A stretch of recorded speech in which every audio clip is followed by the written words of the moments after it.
안녕하세요. 주세남의 수익남입니다. 이번 영상은 12월 30일 특징주에 대해서 말씀드려 보도록 하겠습니다.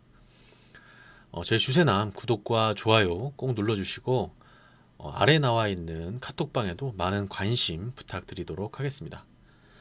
자, 오늘 말씀드릴 종목은 네 종목입니다. 셀트리온 헬스케어, SV 인베스트먼트, DIC 그리고 마지막으로 G3BNT 순으로 알아보도록 하겠습니다. 오늘이 12월 30일이고 2020년도의 마지막 거래일이었습니다. 그래서 오늘 특별히 좀 두 종목 같은 경우는 좀 바이오 종목으로 가지고 왔고 또 한 종목 같은 경우는 최근에 올해 좀 상승 어떤 테마가 굉장히 깊었던 2차 전지 관련주를 하나 가지고 나왔는데 한번 같이 한번 얘기 나눠보도록 하겠습니다.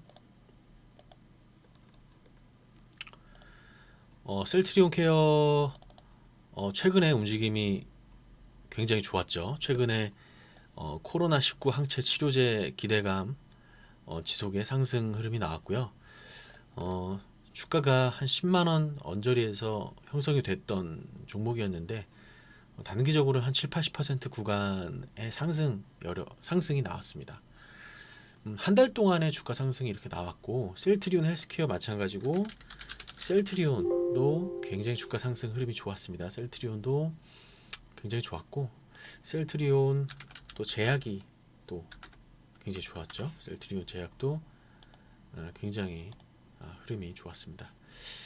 사실 셀트리온 제약이 가장 셀트리온 3인박 중에서 가장 상승 여력이 좋았고요. 그리고 이제 셀트리온 헬스케어가 좋았는데 제가 오늘 이 종목을 가지고 나온 이유는 지금 현재 고가권 부근입니다. 그래서 물론 이 종목을 매우 사랑하시고 좋아하시는 분들이 많을 거라고 여겨지고 있고 저 또한도 셀트리온 좋아하는 회사예요. 그러나 단기적으로는 조금 이 고점에 대한 부담이 조금씩 생겨날 수 있는 그런 위치이지 않을까라는 어떤 그런 우려감 때문에 이 종목을 좀 가지고 나왔습니다. 물론 셀트리온 치료제가 출시가 돼서 이제 그것들이 실질적으로 판매에 이어지고 그것이 실적으로 또 연결되면 당연히 주가 상승 여력이 추가적으로 있을 수는 있겠지만 일단은 치료제 자체가 백신보다는 시장성이 조금 떨어지죠. 그리고 우리나라는 백신을 CMO 위탁 생산하는 것에는 굉장히 능력이 있지만 백신을 직접 생산하고 백신을 직접 만들 수 있는 능력은 많이 없죠. 물론 이제 치료제 부분은 좀 다르긴 하지만 그래서 이 셀트리온 헬스케어도 이제 그런 부분에서 일단 주가가 선반영된 부분이 있습니다. 코로나 치료제에 대한 부분이 선반영된 부분이 분명히 있고요.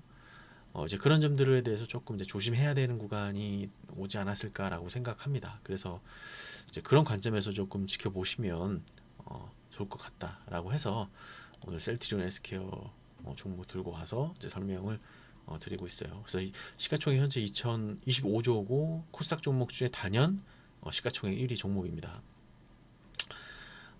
물론 이제 셀트리온 헬스케어가 셀트리온 관련주들이 어떻게 보면 코스닥 시장의 상승을 이끌겠죠.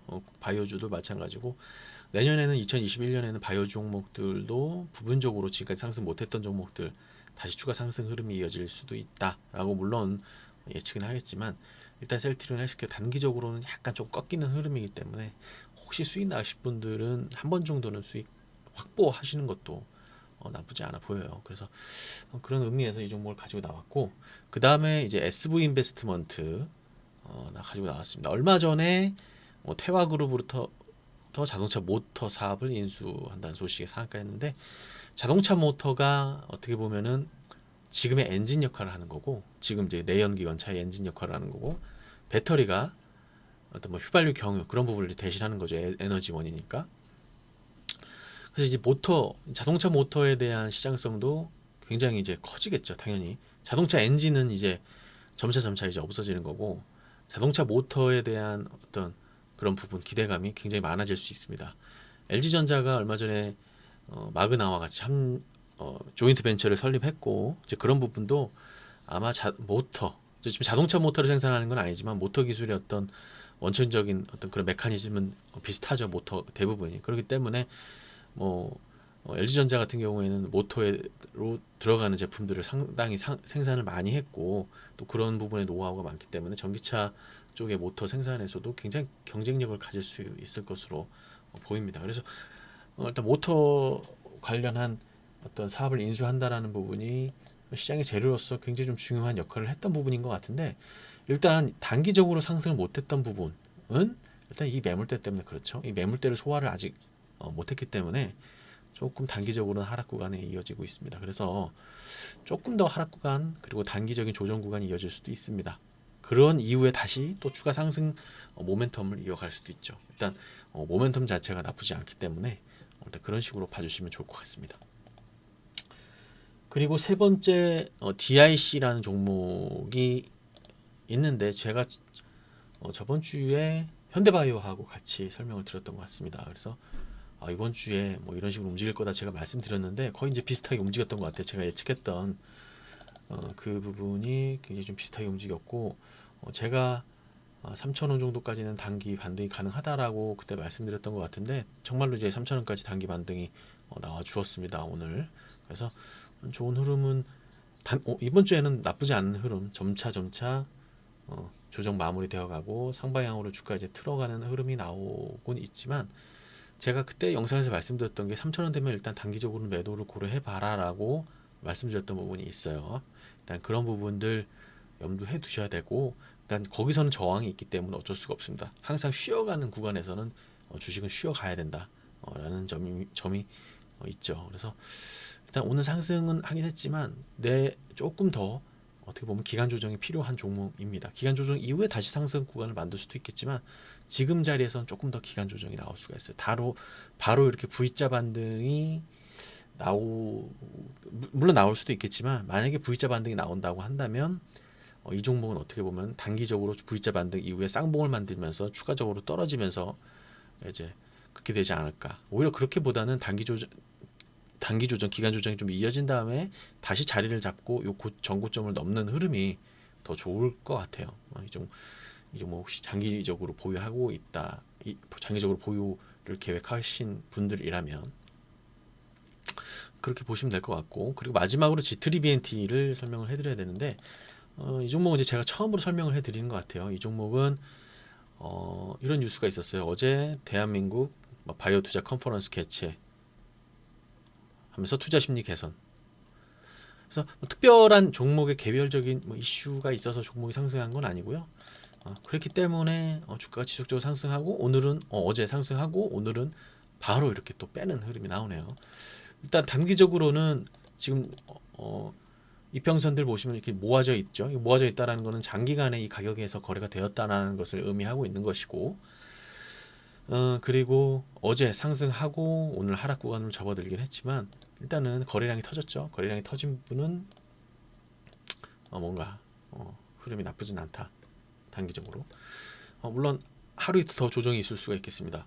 아래 꼬리가 나오면서 점차 저점 다시 잡아가면서 상승 구간으로 만들어가는 그런 흐름이 이어질 수도 있어 보입니다. 그래서 현재 시가총액 7천억, 8천억인데 뭐 요새 바이오 종목들 시가총액 몇 조 하는 게 너무 많으니까 사실 7,800억도 그렇게 부담되는 시가총액은 아닌 것 같아요 요새는.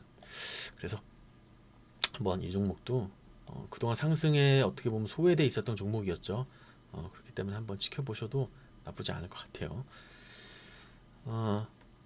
오늘 네 종목에 대해서 설명을 드렸고요. 올해가 마지막 거래일이었습니다. 12월 30일 올해가 2020년 마지막 거래일이었고요.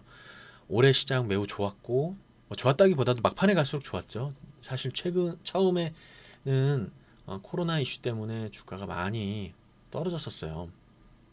특히 이제 3, 4월 달엔 거의 단기적으로 봤을 땐 거의 단기적으로 이렇게 주가가 떨어진 게 그때 금융위기 이후 때 처음이었죠. 그리고 나서 이제 주가가 다시 급등하는 흐름이 나오는데 현재 시장 어제도 간단하게 말씀드렸지만 유동성이 풍부하고요.